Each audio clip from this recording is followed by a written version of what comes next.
على عودة الصحافة السعودية اللي بتأكد إن النادي الأهلي بيتم في صفقة إبراهيم دياباتي في الساعات الأخيرة، في اللمسات الأخيرة النادي الأهلي بيخلص الصفقة. طب هل إبراهيم دياباتي صفقة هتزود في حتة التهديف عندك؟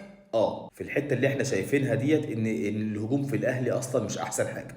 احنا شايفين قدام عينينا إن اللي بيسجل أهداف الجناح بن شرقي، زيزو، تريزيجيه. فخلينا نقول لا، ابراهيم دياباتي هو هداف الدوري السويدي. الصفقه هتكون بمليون و800 الف دولار او بمليون و700 الف دولار.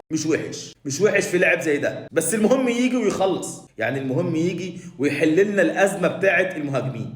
طيب، انت عندك مشكله في المهاجمين بس؟ لا يا فندم، ده انا عندي وعندي دفاع وعندي ليله سعادتك. انا عندي ليله كبيره قوي، ويا ريت الاهلي يخلص، عشان انت داخل في بطولات اصلا ما ينفعش فيها ان انت تفضل هادي. يعني ما ينفعش ان انت تفضل هادي. انت داخل عندك افريقيا، داخل عندك كاس مصر، داخل عندك تكمله الدوري، فانت داخل عندك ليله كبيره قوي، وانا شايفك قاعد هادي جدا. لا ازاي؟ انت عندك مشاكل في الدفاع وعندك الهجوم مش احسن حاجه. لو انتوا جيتوا بصيتوا اللي بيسجل اهداف، هتلاقي الجناح، هتلاقي زيزو، هتلاقي تريزيجيه، هتلاقي بن شرقي، ساعات ياسين مرعي، ساعات مروان عطيه. لكن محمد شريف ده يا فندم لا، خلاص ده موظف. ده يا فندم محمد شريف ده موظف يا فندم.